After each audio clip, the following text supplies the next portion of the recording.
and guests. Well, ladies and gentlemen, welcome back. It has been quite a bit since we've had a guest on this channel, but I am super happy to announce this one. We've been trying to get him for quite some time, and he finally had an opportunity to sit down with us, fresh off the heels of what I thought was a fantastic debate. And if you have not seen that, you should go see that with Mark Ward. And I just spoiled it right there, but with Mark Ward and Dan Haifley. But here he is, the man that you'll know if you saw that debate, and of course you'll know him from YouTube and many, many other things that he's done. Mr. Mark Ward, welcome in. So glad to have you. Thanks for having me. It's a pleasure. So, Mark, just right off the bat, we're going to get into some of the questions that are a little more boring in an interview segment, but just things that you kind of have to do, just some housekeeping, and that is, why don't you tell us a little bit about yourself, a little bit about your background, what you do now, what you have done in the past. Just get us up to date on who Mark Ward is. Sure. I answer that question in decreasing order of importance. I'm a Christian. I'm a husband, I'm a father, I'm a church member at a Baptist church up in Mount Vernon, Washington, Emmanuel Baptist. I've been an assistant pastor, I have been an editor and a writer and a presenter, a YouTuber I wrote Bible textbooks for BJU Press for 9 years, really loved that. Then came out to Logos Bible Software, also known as Logos Bible Software, for 9 years and really loved that. Spent a little time at Crossway, and as of this moment, I would be called an independent scholar. Although I really don't like that term scholar, I like to give to myself, but that's like the formal designation for what I'm doing. Well, I think scholar is a fair. Now, of course, you can't give that to yourself. You can't give yourself that title. So I will clear the air, and I'll give you that title. Thank you. I receive it. I'm sure you have a doctorate. You have a doctorate degree, correct? Yes, yeah, exactly. Well, look, you qualify as a scholar at that point. I wish think it were that easy. Yeah, exactly. A lot of people get their doctorate degrees and still don't get that title as a scholar. To me, though, and to a lot of the people who will be watching this, that's a lot more schooling than at least what I have been through. But one thing that a lot of people will know you from is kind of the King James stuff. I mean, that's where I first heard about you when I was just looking up the topic on YouTube and looking for resources because, I mean, I grew up in a home of King James Onlyists, and as I was studying that stuff out for myself and just going through YouTube, you were one of the sources that popped up. In fact, that's one of the reasons we wanted to have you on several months ago, and I'm glad it's happening now. But what got you started into the KJV movement, into the research that you've done on that, and really devoting a good bit of your channel towards that? It's a great question. And I'm not just saying that because that's what interviewees always say. I think it's an important question. I better have a justification for all the years and hours and hours and hours I've spent on this topic, including this very day. And if it wasn't a divine calling, I don't know what else a Christian could say. And, I'm always careful to add that just because I think I have a calling doesn't mean that I think everything I say is exactly right. I am fallen and finite, but I think I'm following the Lord to do this. And the means by which the Lord directed me, I would say, included my own upbringing within King James Onlyism, although my parents were not exactly King James only. We were in a King James only church, and I had a great experience. Some people are bitter and disaffected, not me. I'm grateful for the time I spent in that Christian school in particular that was tied to that King James only church. But over time, I came to realize that I had formed different convictions. I couldn't uphold those elements of what I've been taught. And especially, it's doctrine that's most important, but there are experiences that came along with that doctrine and confirmed my calling to work on the topic. That included a pastor of mine for 18 years of my life, from age 16 to age 34, who really made a specific call at a certain point in our church's life for some people to step forward and spend some time on this issue. And it took me about 20 years, but I did it. And then also I was an outreach pastor. I was basically in charge of bus church. And I had a congregation, very small, that was, in the lower income rungs of society. And let's just say their skin color wasn't always identical to mine. It's kind of hard to be identical because redheads are so fair-skinned. But anyway, Exactly. they had many skills, but reading just wasn't one of them. And to watch the King James only world putting pressure on them through, it's kind of hard to explain, but they definitely felt that pressure, and I just knew they're not understanding. They came to me with false friends. Actually, I really especially recall one lady asking me, if I have the gift of ministering, why does Romans 12 say I need to wait on my ministering? And I was like stumbling all over myself trying to explain, no, that's not what it means. And I realized they're just not being well served by the King James Version. And then the last, kind of the straw that broke the camel's back for me was working as a Bible textbook author. I heard a strong rumor. I do not know if it's true to this day. I couldn't really get to the bottom of it. But this kind of thing does happen. I know that some of our customers refuse to buy any of our textbooks if even one of them used something other than the King James. And I just thought, this is not right. I want people to understand what God said. And that galvanized me and made me think, I got to write something. And out of that came Authorize the Use and Misuse of the King James Bible, Lexham Press 2018. Well, and we will certainly dive a little deeper into that topic as we move on and progress into the interview. But just off the bat, I mean, I can fully identify and relate to a lot of that. I mean, I grew up on the King James. I know a lot of my scripture verses are memorized out of the King James. Right. And we can quote them.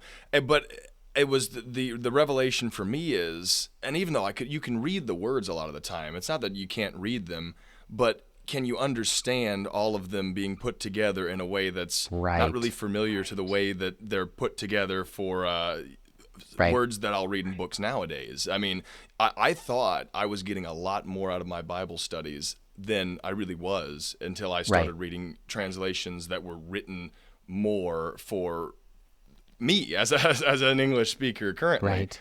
And I know that's a lot of, exactly. A lot of it comes down to that. Okay, so now that we've covered some of those topics, let's cover what everybody wants to hear that's here.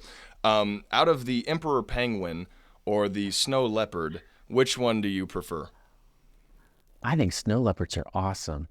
And I watched this documentary once where they were tracking them in the mountains, and the creation of God, the glory of God evident in those beings was just, it was so evident. I loved it. Exactly. But like that, you cannot go wrong with the snow leopard. That's kind of the either or question. There's just not a wrong answer to it. There's good answers for it, but I think sometimes those random questions do reveal a whole lot about the person, and you can tell a lot. I mean, that's why we use ink blot tests. That's why we have the Rorschach tests. But so that's one that's important. Here's one. As far as philosophers or theologians, and this can be past, present, can't really be future because we don't know who's coming in the future, but they could be like several hundred years in the past, several thousand years in the past. But just as far as philosophy and religion goes, what are some theologians or philosophers that you really admire, that you've taken some stuff from, or that are kind of on that hall of fame for you? Yeah. Oh man. I mean, there's such a long list, and I've taken little bits and pieces from some, and I've taken huge chunks from others. But if I trace my theology back, is it cheating to say the Apostle Paul and Jesus? I mean, I was raised as a Bible person, and I still am a Bible person. I recognize some of my simplistic uses of the Bible when I was a young man weren't always appropriate, but the impulse to go to the Bible, I think, is totally appropriate. So I trace my theology back to the New Testament. But I would say there's a strain of theology that goes through Augustine. I didn't pick up his ecclesiology, that is his doctrine of the church. That's a more Roman Catholic thing. But his doctrine of salvation ultimately resulted, I think, in the Protestant Reformation. And so I'm a Protestant and very grateful to be one. I'm a Baptist and grateful to be one. Zooming up in history, Jonathan Edwards has had a big impact on me, actually mainly through some of his exponents, people who sort of translate his theology for the modern day. John Frame, I run his website. Vern Poitras, the same website. They've had a big impact on me. My teachers that most people out there wouldn't know, my seminary professors, had a huge impact on me. And then that same pastor I mentioned earlier, I mean, I think that's the way it's supposed to be. It's supposed to be life on life, right? And I got to know him quite well over 18 years, listening to thousands of hours of his sermons. He's had a profound and indelible impact on me. His name is Mark Minnick. I followed his educational path because I wanted to be like him, and I've never regretted that. I'll stop there, but those are some of the major names that come to mind. That's a good list, I'll say. I mean, that's a fantastic list. I do kind of want to seize on just a comment that was in there because it brought something up in my mind. And this may be relevant and it may not be, so tell me if it was relevant for you. But being in kind of a King James environment and a Baptist environment, and you said there the Protestant Reformation, considering yourself a Protestant and a Baptist, I do know for a lot of Baptists, especially for the ones that I really grew up around, there's a form of tension in that statement where a lot of Baptists are not comfortable saying that they're Protestants. Right. And now that's called landmarkism or Baptist successionism or however you want to define it. And that seems like something that you're familiar with. So how do you parse that out for yourself? What do you think of those views one way or another? And how do you hold to the Baptist and Protestant view together? Let me make a 30,000-foot comment that might be helpful to your viewers first. That is, you don't have to figure all this out yourself. It's okay that you appeal to other people that you trust. I have not done so much work in the original sources that I can say it's this original source from the 16th century and this one from the 15th century or 17th century. I'm relying on other people, and in particular, my Baptist history professor, David Beale, back at Bob Jones years ago, wrote a book called Mayflower Pilgrims, and he helped me see the roots that Baptist churches in the U.S. at least, and of course those are the ones that I've been attending my entire life. Even the Bible churches I attended as a small child had, they're basically Baptist churches. You baptize believers. Exactly. They trace their roots back to the Protestant Reformation. It's not to say that the Anabaptists, have nothing to do with modern Baptists, but I'd point people to Beale's book, Mayflower Pilgrims. And I'd also say when I have surveyed the Reformers versus the Anabaptists, I feel a more direct affinity for the Reformers, for, the major names that you'd know. We just had Reformation Day as we record just yesterday, that stirring moment when Martin Luther stands up against the Catholic Church. He feels like my forefather. Like, I want to claim that, even if I don't hold literally all of his views. I think also that the Great Awakenings that stirred the U.S., several times in our history and are part of my American Christian heritage, those were among Protestant churches. So I think it's important for me to connect back to the Protestant Reformation, very, very important. Another big reason is that the vernacular Bible translation, which is, one of the central values and doctrinal tenets of the independent fundamental Baptists that raised me, we don't have that without the Protestant Reformation. Exactly. Yeah. Well, and I will say this just on that, for the Anabaptists, and just historic Baptists that trace their way through the Protestant Reformation, I think it's fair to say that there is some cross-pollination between the Anabaptists and modern Baptists without having to draw a necessary link between them. Because we do have Anabaptists among us today, but a lot of them look a lot different than the Baptists that we have. I mean, most of them look like the Mennonites. They're pacifists, which is a lot of what ancient Anabaptists were. And many of the things they believe are things that modern day Baptists, even though they want to trace their roots to them, just completely disagree with. So I will say denominationalism is difficult. It's not always just a straight line because it's more of, well, this person influenced this person and it branched and it branched and it branched. So it can get confusing the further we get into it. One question I do have, and this will kind of end this part of the segment, and then I'll move on to talking a little more about the debate that you were just in. But I've asked this to every guest who's been on the show so far. There is it's a either or question, and there is a clear winner right now. I won't tell you who the winner is, but I'll just get your honest opinion on it, and this will mean something to someone sometime in the future, when we're all dead and gone, that we answered this question correctly. Okay, so would you rather be a submarine or a hot air balloon? And the follow-up to that is why. Okay. Now, you actually broke up for 1 second. Submarine or hot air balloon, those are the options? Yes, and Yeah. why would you want to be one of those? Well, I am a Baptist preacher. I am sometimes full of hot air, so I'd rather be a hot air balloon. I like flying more than swimming. I don't like being in the water. It's too cold.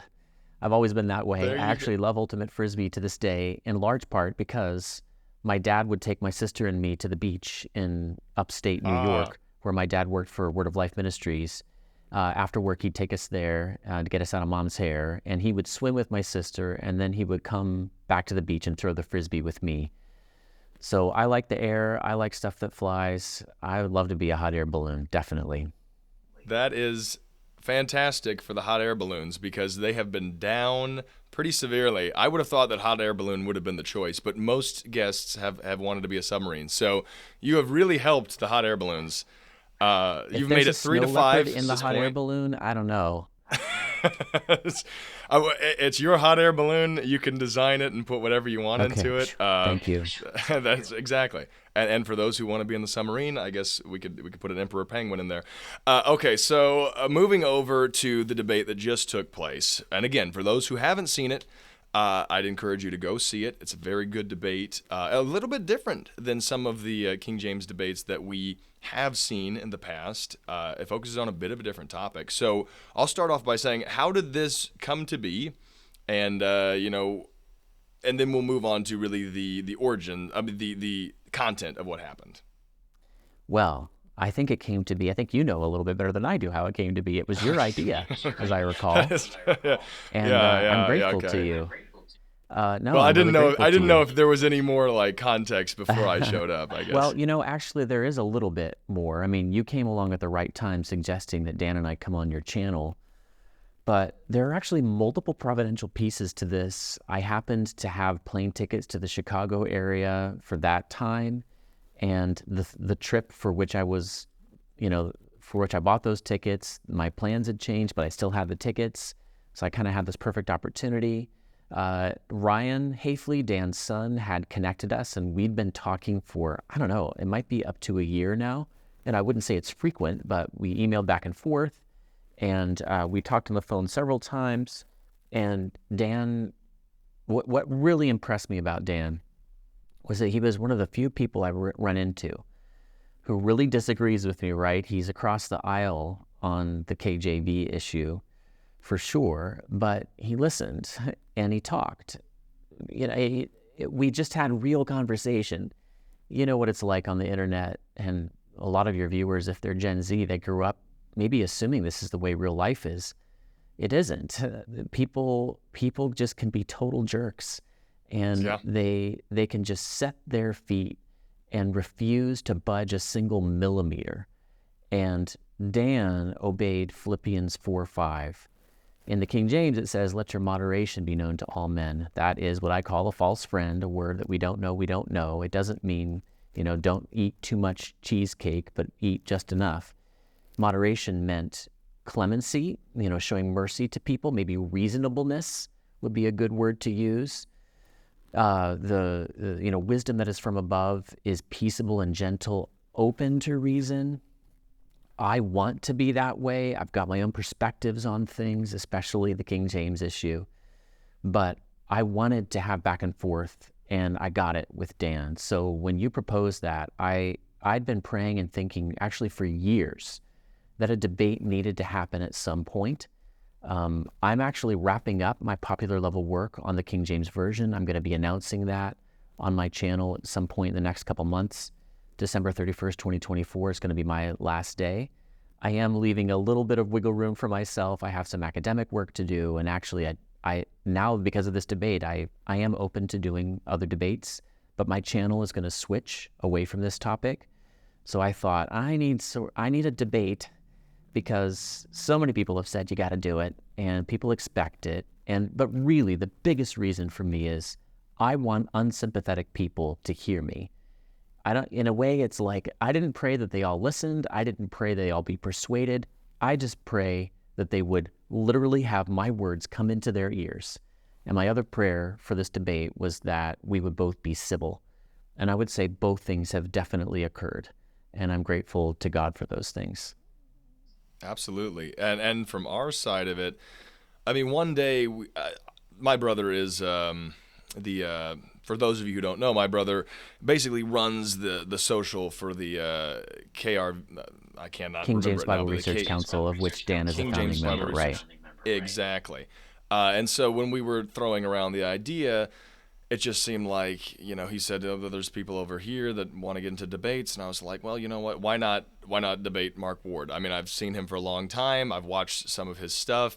And I know that not a lot of people have taken you up on a lot of those offers. So, it seemed like you wanted to debate, but there wasn't always a person who was willing to do that. And I was like, well, this seems like it would fit together perfectly. And then it just blew up beyond anybody's wildest dreams, which was just wonderful to see how that all worked together. In what really was just kind of a suggestion that had just come up one day while I was just sitting down for dinner. But with that being said, now that we have that debate, and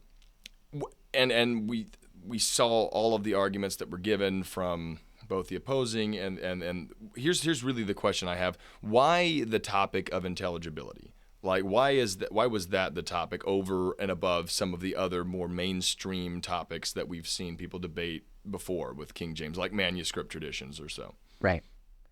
There are a lot of reasons for this, and my thought on this question is highly developed and detailed. It gets deep, deep, deep into the weeds. I will try to simplify and summarize lest I bore people, but what it boils down to are probably two major things. Maybe they're just tied together. One is, I don't think manuscripts and textual criticism, the history of variants within the Greek New Testament or the Hebrew Bible, I don't think that's the issue at all. Secondly, and a big reason I don't think that's the issue, is that the Bible doesn't address this topic. When we come to see if lay out on the table here in my public library, all of the manuscripts of the Greek New Testament that we have, and when you see all of the minor differences that occur and occasional less minor differences, and I'll presume that your viewers have, some knowledge of that, God has not given us a way to determine which one is the right reading in any given case. And I think Christians should be allowed to disagree on that matter because the Bible doesn't address it specifically. But the Bible does address what the way I put it, edification requires intelligibility. 1 Corinthians 14, that's the principle that Paul repeatedly applies. He applies it to tongue speaking in the Corinthian church, but I am not alone in the history of the church in applying it to other words that we use in church and words that we use in Bible translations. I want to match the level of intelligibility of the language of Bible translations to the original Greek and Hebrew. How would the original readers have accepted this? Now, there were difficult words that Paul used. Peter says this. Paul wrote some things that are hard to understand. I don't want to eliminate those difficulties, but I don't want to add difficulties either that come from language change. And of course, I've got my eyes set there on the King James Version. If the text were the issue, and I am certain it is not, then my brothers in the Textus Receptus world, like the King James Bible Research Council members, say that they are. They say they're not Ruckmanites. They say, Ruckmanites believe in double inspiration. Yeah, exactly. The King James itself is inspired. If what they really cared about was the Textus Receptus, then you would see some level of disagreement among them over what's the best translation today of the Textus Receptus, because the New King James and the Modern English Version both use it, and the Simplified King James and the King James ER for Easy Reader. There's a number of less prominent ones that are less available. You'd see a difference of opinion among them on which one is best. Instead, 99.99% of them insist on the exclusive use of the King James and work to discredit every other modern Bible translation, including those that are based on the TR. And in fact, I'll stop after this, I have repeatedly found out that Bible college graduates who went to King James only colleges like Ambassador Baptist College, I specifically recall a good friend of mine saying this to me. He said he didn't know that there were other Bible translations based on the Textus Receptus. The impression was given to him that the King James is the only one. That I find absolutely common in the world that says the text is the issue. And I think that shows me the text is not the issue. I'm not saying they're lying. I am not saying that. I think they really think that they care about the Textus Receptus, but I don't think they do. And if they want to prove me wrong, I would so gladly be proved wrong. Make or use a translation of whatever text you prefer into fully intelligible contemporary English, and I will go online and I will say, I was wrong, and I am so glad I was wrong. These brothers are not just King James only, they really do care about the Textus Receptus. Exactly. So with that being said, would you say that a lot of it is, or at least some of it, is kind of solving for 7? They already kind of have their favorite Bible that they want to use, and then they go back and try and figure out how they can use it. So a lot of those arguments, it's not necessarily, are we looking at the evidence that leads us to the place? It's that we need to get to this place, so what's the evidence that fits us getting to where we want to go? And would you say it's kind of based on traditionalism? Yeah, what else can I say? Yes, I think that's all true. I think that we all do it, right? I mean, we inherit these traditions, and they usually come from somewhere good, or they wouldn't have caught on so long. But traditions over time can get twisted or lose their usefulness. They can end up actually obscuring or denying the truths that they were originally founded to preserve. And I think that's the case with insistence on the exclusive use of the King James Version. Why is the King James in existence? Well, the King James translators said they wanted to give God's word to what they called the very vulgar, which actually in that day just meant the common people. They wanted to make it accessible. And over time, because of language change, it's less accessible. Another thing I'd say is, what I really cared about, that really pushed me into years and years of seminary studies. It certainly wasn't that I wanted letters after my name or people to call me scholar. I don't care about that. I wanted to do what my pastor could do.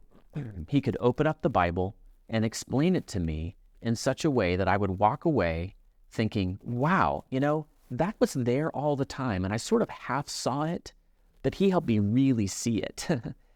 and then I would be able to bring that skill back to my Bible study. That's what got me interested. And what I believe Christians can disagree about all kinds of, second or third tier issues and still have good fellowship. Dan Haifley and I have fellowship and personal. We enjoyed eating dinner together beforehand. He paid for a nice steak dinner for me, which I really appreciate. And it wasn't tense the whole time, despite our disagreements. But here's an area where it's really hard for me to disagree agreeably, and that is when people misuse Scripture. If you really sit down and ask yourself, do these verses that are commonly used by King James Onlyists, do they really say that we ought to use the King James and only the King James? Psalm 12, 6 and 7, the words of the Lord are pure words. Thou shalt keep them, O Lord, thou shalt preserve them from this generation forever. Does that really point to the King James Version? Matthew 5:18, not a jot or a tittle will pass from the law until all is fulfilled. Psalm 119, whatever it is, forever, O Lord, thy word is settled in heaven. Do these verses really mean what they say they mean? I've done careful work on that, not because I'm trying to defend this or that tradition, but because I want to know what God said. And I never want to stand in front of God's people and say, thus saith the Lord, and then have God come to me later, tap me on the shoulder and say, actually, that's not what I said. That's not what I meant. That's a grave concern to me in this debate. And yes, I do think Scripture is being misused to justify what was a good tradition, but now is less good because language change has made the situation different. Exactly. And, it's worth noting that situation is not going to get better as we get further and further away. And I've often wondered, and I know we don't have a King James kind of defender right now, but I've often wondered, when is the time that you're going to agree that we have to move forward? Does it have to get to the place where we're so different that it's like us reading Old English and we can kind of make it out, but we're like, I don't even know that, I didn't know that a U and a V were supposed to represent the exact same thing. And I guess I guess we'll know when we get there. But it does seem Right. like the tradition of it is the argument continuously is made that, well, we don't want to lower the Bible to Right. the understanding. We want the people to raise their understanding, which, again, while I was watching the debate, it just seemed so obvious to me to make this connection that it seemed like you were very much in the tradition of the people who were arguing with the Catholics back in the day about the Latin Vulgate tradition, Right. and to update that. And by the way, I feel like, at least in my opinion, the Latin Vulgate has a better argument than what the King James has. If we were going Yeah. with that kind of, because at least it dates back so far. At least it was the Right. standard for a lot more years. I think it was 1,200 years and dating back Right. to the 3rd century. It Right. makes sense if you're going to use the argument. Well, just raise your intellect. Well, just learn Latin. Just let's just Right. raise their intellect to Latin because it's God's holy words, and we don't want to abuse them by putting it in the common tongue. Yeah, so many thoughts here. I mean, one of them, right? I think you're exactly right. And I just challenge my brothers out there and sisters in King James Onlyism. Listen to yourself. Listen to your arguments. Give me an honest answer to this question. How many of your arguments work just as well or better for the Latin Vulgate than they do for the King James Version? And secondly, you brought up this theme a minute ago before that. One of the things I really wanted to say in the debate, and you come away thinking, oh man, I forgot to say such and such. One of the questions I wanted to ask Dan was, how will we know when we've reached that point? And repeatedly over the years, I've thought, as I've pointed to archaic word after obsolete word after archaic word in the King James Version, not only words we know we don't know, like besom, chambering, and emerald, but words we don't know, like halt, remove, and commend, and study, and coasts, etc., etc. And what I hear back from King James Onlyists is about 5% of them say, this is a non-issue. We already know these things. Why are you making a mountain out of a molehill? There's so few of these, false friends, words we don't know because of language change in the King James. You're making it sound like the King James is totally unintelligible. And then about the other, I forget what percentage I give, but that's 5%. The other 95% is people telling me I'm attacking the King James Version to even point to archaisms. They're telling me that my assessment of these false friends is inaccurate, that no, actually, mansions means just what we want it to mean and what it means in contemporary English. Who cares what it meant in 1611? You're wrong about that. I just had someone doing that with the word study, and study to show thyself approved. And 1 Thessalonians 4:11, study to be quiet, saying, no, it means what we mean by it today.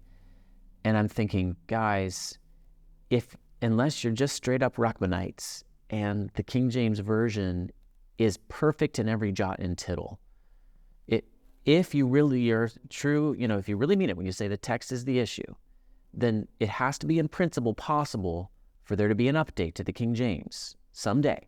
How will we know? If not by the accretion of more and more archaic words and senses. And I guess you're not going to know when that time comes because you're not willing to acknowledge when I point to the very dictionary you told me to go look stuff up in, and it says archaic or obsolete on a given sense. I really do feel that I get a bewildering array of non-responses, many of which are just ad hominem, when I point to the very dictionary that they told me to go study in, and when they say study to show thyself approved. And I just chuckle, because I grew up with traditions I love as well. Some of them die very hard. I'm 44 years old. I'm still working through, I'd be embarrassed to tell some of your viewers, some of the issues I'm working through in my own conscience, trying to ask myself, am I really following the Bible? Or is it just tradition? I'm not saying that's easy to work through. It can be hard. But I'm trying to help here. Exactly. Yes, exactly. Right. Go ahead. Well, no, I was going to say one thing that Dr. Haifley said, I think it was in a response, and I just felt like it kind of missed the point, was he said, your work's so important because you've brought up all these examples, and now we all know the examples, so you can go back to your King James Bible and you can be better informed about them. And all I could think of is I substitute in an IT department in a school, a local school nearby. Not that I'm good at IT, but I substitute in it. And one day, a student had brought me a computer, and the problem was they were typing the letter P, but it was always putting W on the screen. There was some internal problem, and I didn't know enough to open it up, and we didn't have time for me to get into it and like fix the internal problem. So what I did is I went to a shortcut. I go into shortcuts, and then I type down every time the letter W is typed, then I want it to come up as P. So, and I told the student, look, just type the W, it's going to come up as P. It solves the problem, technically speaking. You can still work, but the problem is, why can't we just make it to where we fix the actual hardware to where Right. you don't have to type W to make P? You can just, P just normally works when you type it. And that's what I felt that kind of argument was. It's like, how many times are we going to have to keep doing this? What happens when we get 200 years down the road, and now that doesn't mean that doesn't mean, and now you have to Right. learn that and that and that to make extra steps to duct tape Right. something when you could Right. just have it say what it means. Yeah, I totally agree. And on the one hand, I'm grateful to my brother Dan for acknowledging the problem. We've got these false friends. He doesn't deny that. He endorsed my next book, King James Words You Don't Know, which is 38 false friends discussed in detail. Doesn't mean he agrees with every single one. That's fine. But the general principle he agrees with. That's a major step forward. Joe Shakur, similar. He's a major leader in the King James only world, looked to by a lot of those guys because he is very intelligent. I love the guy. I like Joe. He's also someone I can have conversation with. He too has endorsed the concept of false friends on some stage at West Coast Baptist College and Lancaster Baptist Church or a conference there. I'm grateful for that. But I too think, okay, like maybe that'll work for 5 words. Let's say that in 1711, there were 5 false friends. Language change had gotten that far along. In my estimation, the value of holding on to a standard that everybody agrees on outweighs the difficulty presented by 5 false friends that are probably pretty obscure and don't occur that often. But the more and more of these that we get, we have this very practical problem. We have this problem in principle that why should people have to learn, oh, actually this word means that. Why can't we just say that? Use the modern English word. Okay, fine. But the more and more there are, the practical problem arises, who's going to teach these words and who in the world can keep track of them all? There's not that many people vying for the title King of False Friends. I get it kind of by default. I'm the one who's put all this time into the issue. And I myself forget some of them. I'll be reading along the King James. I'll come to let your moderation be known to all men, and I'll think to myself, now, what did that mean again? Oh, man, I can't remember. I have to go look it up in my own book. This is just unworkable. Once you get to the stage of there being 100 or 150, then I think there probably are something like 200. Yeah, I don't even know. I don't actually read my Bible, my King James, looking for these things. Now they get sent to me by viewers who've been trained in my methods. I just can't bring myself to sit down and read the Bible for that purpose. So I don't know how much I'm missing. At what point does it just become totally unmanageable? I think we're at that point. That's the debate I've been trying to have with my King James only brothers. Well, and there is a principle to, you can put duct tape on the windshield only so long, but at what point is there now more duct tape on the windshield? And at a certain point, it's just going to be duct tape. There's not going to be any windshield left. And really, I get it. Now it comes down to manuscripts. It's going to come down to manuscripts for them. That's going to be the end-all, be-all, basically. It doesn't matter how archaic the language gets. We're in the true manuscript. But then again, the workable solution would be just take the Textus Receptus, if that's what you believe, and update the language, which is Right. what I assume some Bible translations have done. I'm fairly certain the New King James has done that. Yeah, that's what they did. And I'm sure there's Right. other ones as well. Right. Right. So the King James only movement go has ahead. worked to discredit the New King James for 40 plus years now. And they never have given, I don't think, fair consideration to the other TR-based translations that use contemporary English. So I'm calling the King James Bible Research Council to consistency with what it said its position was. And it seems to me that actually Dan and I stand against most of the King James Bible Research Council, who are actually revealing they're just Ruckmanites. I'm not using that as a slur, or I'm not trying to be nasty, but when no alternative to the King James is ever possible, when they say it'll never happen. They give 7 reasons why we'll never update the King James. And one of them is the Bible being easy to understand is not a scriptural value, which in my estimation is a direct contradiction of 1 Corinthians 14. At what point do I get to say you're really practically indistinguishable from the position of Peter Ruckman?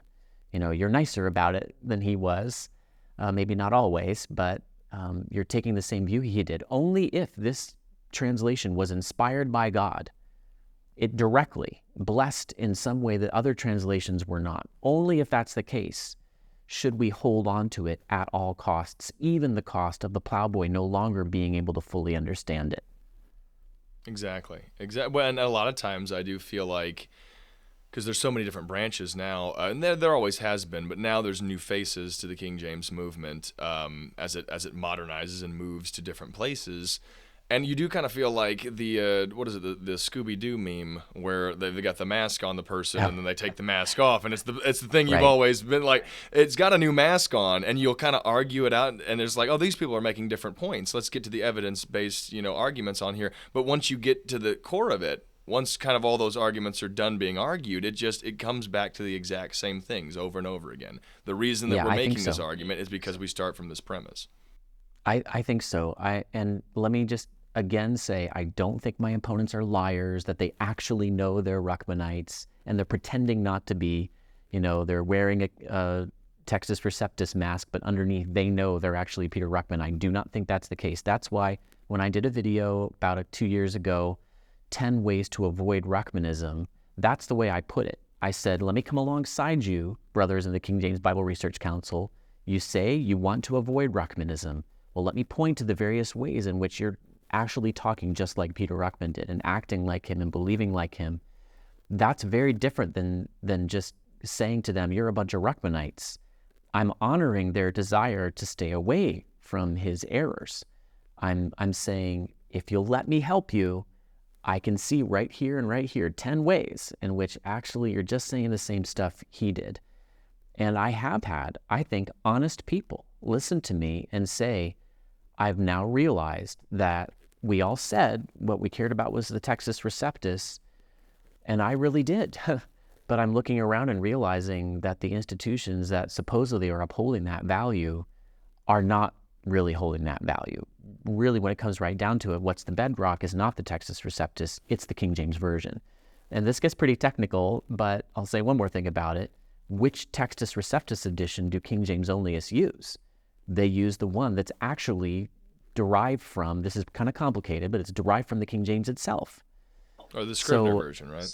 Exactly. So they'll say that, you use a critical text which didn't exist in the whole history of the world until 1881, which is the most ironic statement in the history of the world, because that is the exact same thing they could say about their own view. Your text did not exist in the whole history of the world until 1881. That precise set of jot and tittles cannot be found anywhere until 1881. That's getting into weeds I usually don't want to get into, but I've tried to just head off people saying, well, the text is the real issue. And I keep saying, no, it's not. No, it's not. I give the reasons why it's not. I've gotten very little engagement on that point, and I found it to be deeply frustrating. And so, partly to answer your previous question, which I've already answered too long, I just realized there's no point in having this discussion. We're not getting anywhere. So let's talk about what's actually more accessible to people, and that is English. I think people, Greek is complicated. Not everybody reads Greek, and that's okay. I don't think we're all called to read it. It took me many years of hard work to get to the place where I am with New Testament Greek, and I wouldn't say I'm a native speaker. I still use helps, but people do just know in their bones that we don't say beeves or besom or chambering or emerald. I think I can actually get somewhere with people, because I think, once again, I'm coming alongside them. I'm saying, you want to understand God's word, don't you? I know you do. That's what I was taught to want in King James Onlyism. I was not taught that we keep this sacred object, this Bible, on the shelf, the way Roman Catholics have often, not always, treated the Bible. No, I was taught to open it and read it, so I can build on common ground with my King James only brothers and talk about something they can really grasp and understand. And I can apply scripture passages to them. That's why I talk about readability, and I don't talk about textual criticism with them. Exactly, exactly. Well, and so here's a question I've always had. Maybe you can shed a little bit of light on it, because at least when the King James was produced, theoretically, there were no King James onlyists. Right. When does it become a thing where this actually, when does this movement start gaining traction, and people are now, because obviously there was a time where it was kind of the English standard, so I'm sure Right. it was used. I mean, I believe, what was it, Thomas Jefferson or someone produced a Bible, and it was the King James that he gave to troops and stuff. But like, when did it really become a thing in the American consciousness? Because it seems more of an American thing. I guess it's other places, but Right. when we really started to become King James onlyists. Yeah, you need to go talk to my friend Timothy Berg. He's the historian. I just was with him in London, and he's just brilliant and humble. I just love this guy. I made his website, kjbhistory.com, because he gets into the history of the King James especially, but I think a little bit also of the King James only movement. The way I would put it is, in order for the King James only movement to work, we had to have a situation in which the King James was the standard, just by default. It did become a tradition for the English-speaking Christian church for very good reasons, and some accidental historical ones. You know, we no longer have a king of English-speaking lands who can say, this is the Bible that I put my imprimatur on. That played a role in the success of the King James Version. But there were previous translations that were approved by the king and did not achieve its status. I think its intrinsic good character also is one of the reasons for that. I think there are a lot of reasons why it became the standard, but I think once it started to get to the point where regular people at some level couldn't deny that the English of the King James was difficult, and therefore, you know, rivals came up. I think that King James onlyism had to develop to solve for seven. Like you said, I like that way of putting it, and develop a series of doctrines and proof texts that would justify their continued, you know, use of this tradition. And the major points along that road that I point to would be Dean Bergen in the 19th century. When I read him, he doesn't have the same views as modern King James onlyists, but there's something, I just feel it in my bones. This is the same stuff. It's the same spirit and the same really skeptical approach to anybody who would, you know, challenge the tradition. Bergen was brilliant. I will absolutely give him that. But I think he's a major way station toward King James onlyism. And then along around 1980, I guess, is when I'm told that modern American Christians and churches really started to pick up the talking points of the King James only movement. So I was born in 1980, so apparently it's my fault. You know, I was born in the same year this came around. Major figures like Peter Ruckman, David Otis Fuller, I think, is a major figure.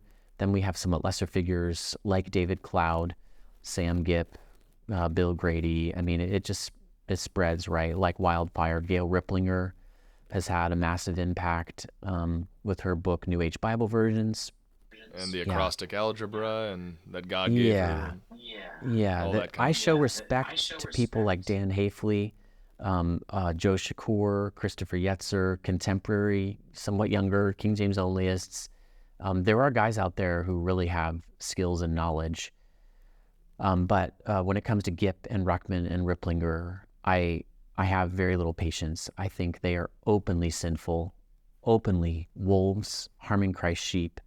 Yeah, it fills me with dread to think of the wickedness of those people and the harm that they've done to Christ's body. It is so sad to me. Well, and they've scared a lot of people. I mean, people who just don't know and haven't looked into the issues, and now they won't ever look into the issues Right. because they've been presented with such a horrible reality that's just a misconception of what the evidence is. Right. You know, what do you do? What do you do when people that you love, that are your brothers and sisters in Christ, are caught in a trap? Galatians 6:1, if someone is overtaken in a fault, the King James says, and all my scripture memory practically is still King James, you who are spiritual, restore this person, you know, considering yourselves, lest you also be tempted. That's what I'm trying to do. And I'm not surprised when I reach down to this good sheep, Christ's sheep that he died for, this person that has repented from his sins. I'm not surprised when I try to reach down and free them from the trap, and they nip at my arms and sometimes draw blood. that is what I think I'm called to, because Paul said that the elders, the pastors, are supposed to patiently instruct those that oppose themselves, which is a false friend. It actually means not those people who are in opposition to their own interests. It means those people who set themselves in opposition. They impose themselves to the truth. That's what I've been trying to do. And because this debate can get so technical and difficult, it does require, some extra level of study and knowledge on linguistics and textual criticism and lexicography, which is why I try to assist pastors by providing them talking points, and I don't expect pastors to get into all of the difficult weeds like some of us who've dedicated ourselves to this debate have done. Exactly. Well, and while we have a few more minutes here, I do kind of want, I know this isn't necessarily, this wasn't the topic of the debate, but I do kind of want to jump in over here, because this is generally what's brought up when we talk about King James Onlyism, or we talk about the Textus Receptus. It always goes back to manuscripts, and that's really where I heard most of, when I was raised in it, was basically here was the argument. I mean, the newer translations are based on Codex Vaticanus, Codex Sinaiticus. These are terrible translations that have been corrupted because they were Alexandrian texts. They were in Alexandria, and all the people who believed the heresies in Alexandria, which is interesting, because the argument is the Alexandrian and the Antiochian text, which it's specious if you can qualify things that way. But even if you could, I mean, there were heresies that came out of Antioch that were just as bad as the heresies that came out of Alexandria. But what is there any defense to be given for the newer translations that are based on these older, seemingly older texts that King James Onlyists will say are corrupted? And the problem is, most people don't know enough to be able to defend Codex Vaticanus or Sinaiticus, because they can't read the language. So they just kind of have to believe what's said, that, well, in Codex Vaticanus, there's a spot that says fool and knave, stop messing with the original text. And it's been rewritten over and over and over again. Like, how does one even go about looking at those kinds of arguments when they don't speak the language to read it? Yeah. Well, I have a lot of thoughts on this, and I could go on for hours and hours, and I've done so in other settings. I won't do that to your viewers and listeners here. I think I will pull us back out to the big picture. Let's all jump in my hot air balloon, and you can pet the snow leopard. He's tame. Exactly. And let's look down at this debate, and let's just start out by acknowledging that both sides, lay people on both sides and pastors on both sides, most of them, they have to trust somebody. C.S. Lewis in Mere Christianity says, most of what we know on authority. He says, I believe there's a place called New York City. I've never been there, but I believe there is such a place because reliable people have told me so. Don't think that you have to know everything from direct experience. But let's also acknowledge in humility, which is a biblical value, and I think it should be easy right here, that if you can't read Greek, then you cannot know what the differences are between Sinaiticus and Vaticanus on the one hand, and any Textus Receptus editions on the other. You have to take someone else's word for it. That itself should cause everybody in the King James only world to just take one step of humility back, right? And to acknowledge that fact, okay? Now, actually, what we're debating then is who should you trust? The people who say that Sinaiticus and Vaticanus are generally trustworthy, or the people who say that they came out of a trash can and ought to have remained there, okay?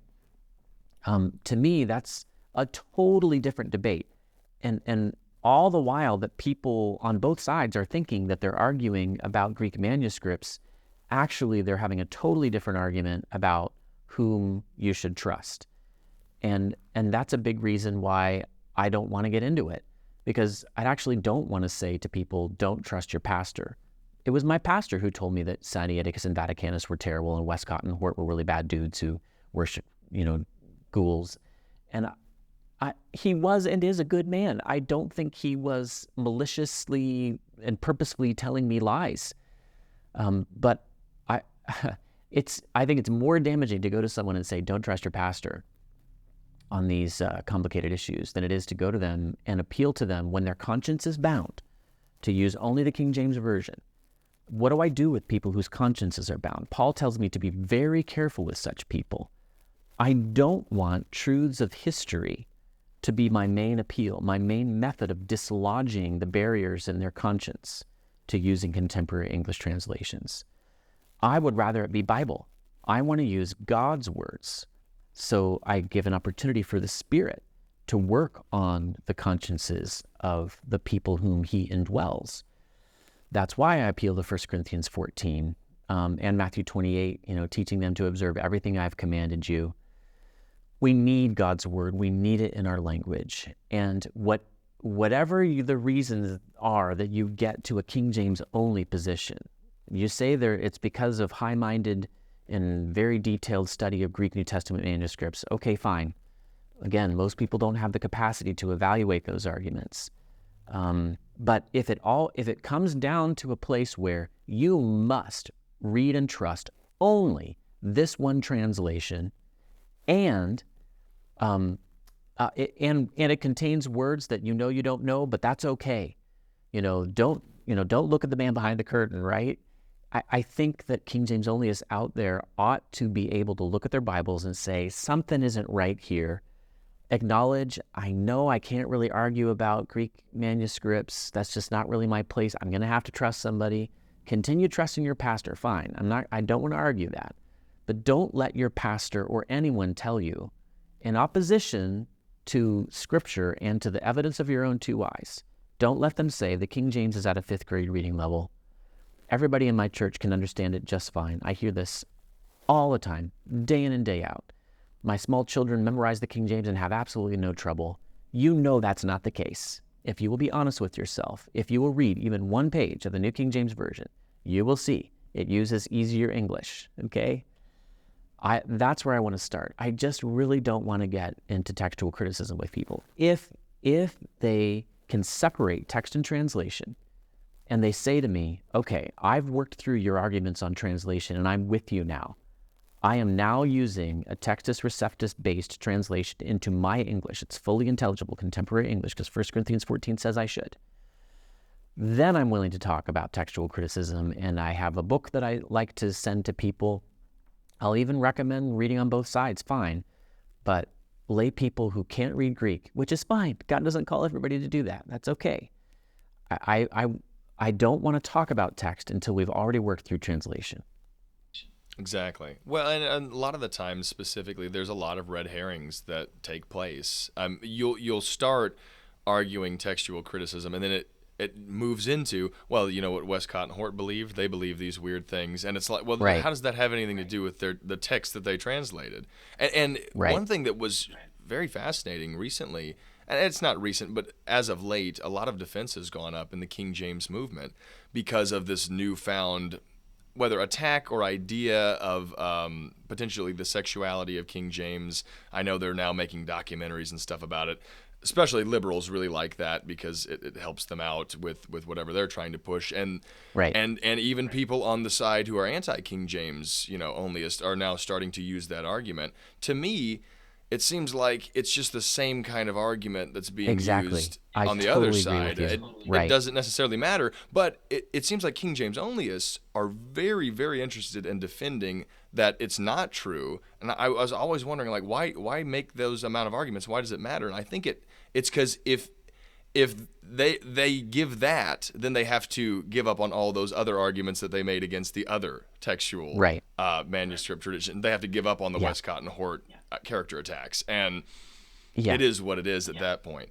Go ahead.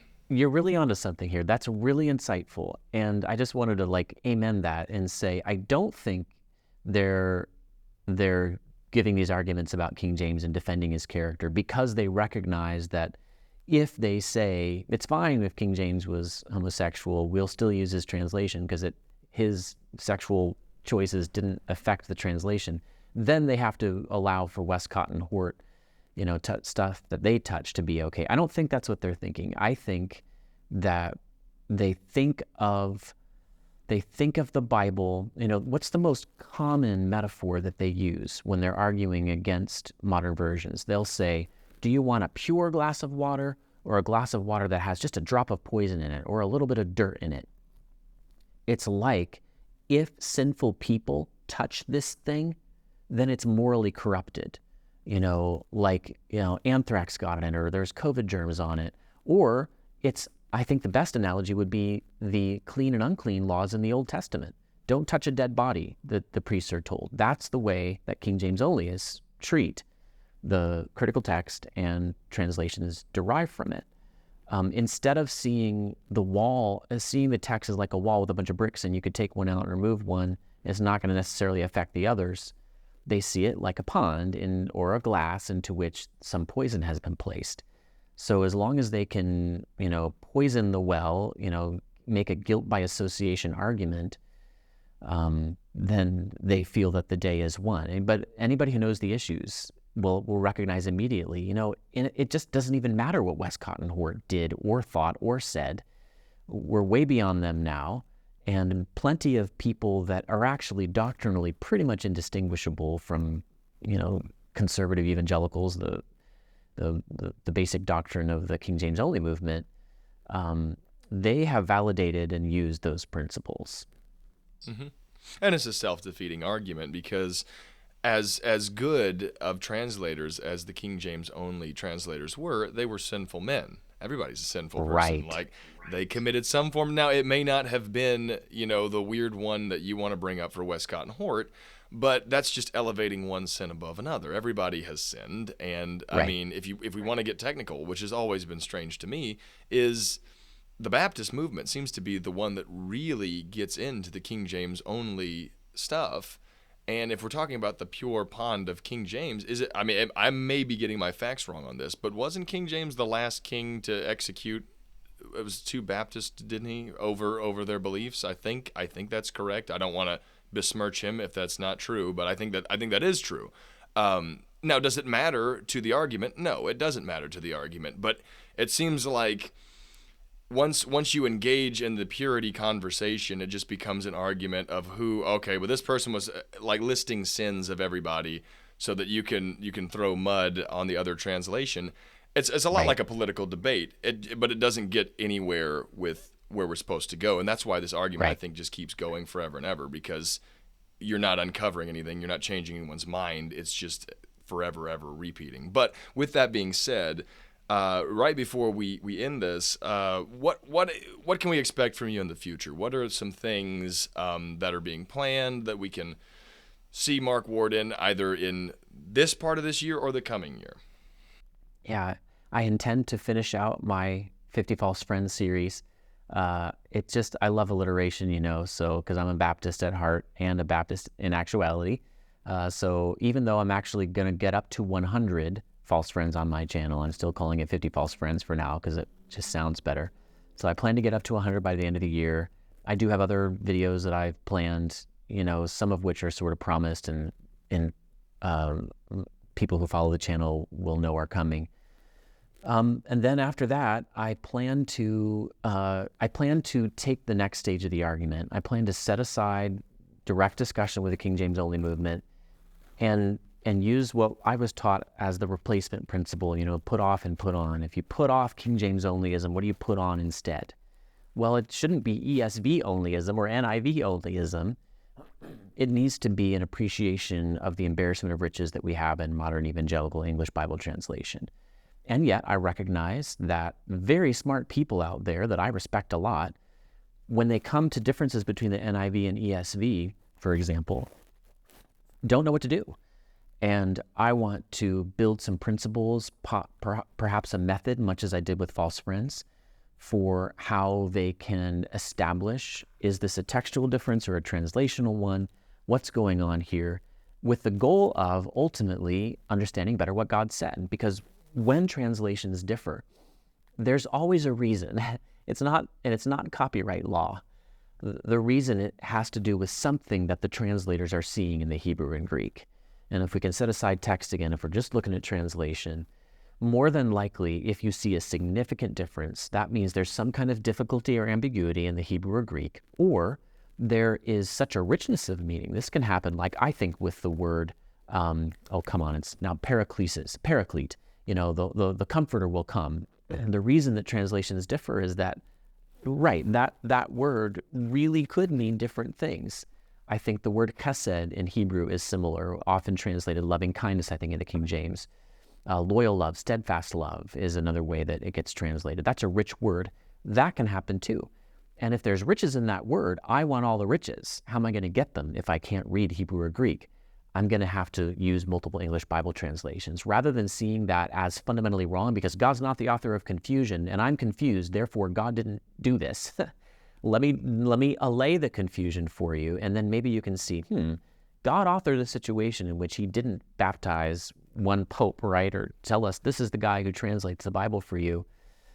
Instead, he didn't give us directions, so we are allowed to have multiple translations, and there are good reasons for having them. That's what I really want to get into in the future. There will be other Bible nerdy stuff. I'm always on and on about the Bible. I love the Bible, and I love Greek and Hebrew, and I love popularizing what good conservative scholars do to serve the church. I want to help the church get that service. That's what you can expect on the channel going forward. Absolutely. Well, that's fantastic. And you do, I'll say it again, you do fantastic work over there. I've thoroughly enjoyed all the stuff that you've put out for many years at this point. And I will say to everybody who's watching this, guys, if you like these kinds of interviews that we do, please like and subscribe to the channel. Of course, it makes that possible. Can't spoil it, but we are talking with a very, very big guest, probably one of the biggest ones we've ever had. No, I'm going to say the biggest one. I won't tell you his name, but once we confirm it, there's more to come from this channel as we come on. But the biggest guest right now, why not? Let's just say Mark Ward, guys. He's been on the show, the scholar, the excellent scholar, whether he'll say that about himself or not. And I have thoroughly enjoyed our dialogue. It is absolutely great. One of these days I'll have to get up into Washington. Don't get up that way much down here in Georgia. It's beautiful. But exactly.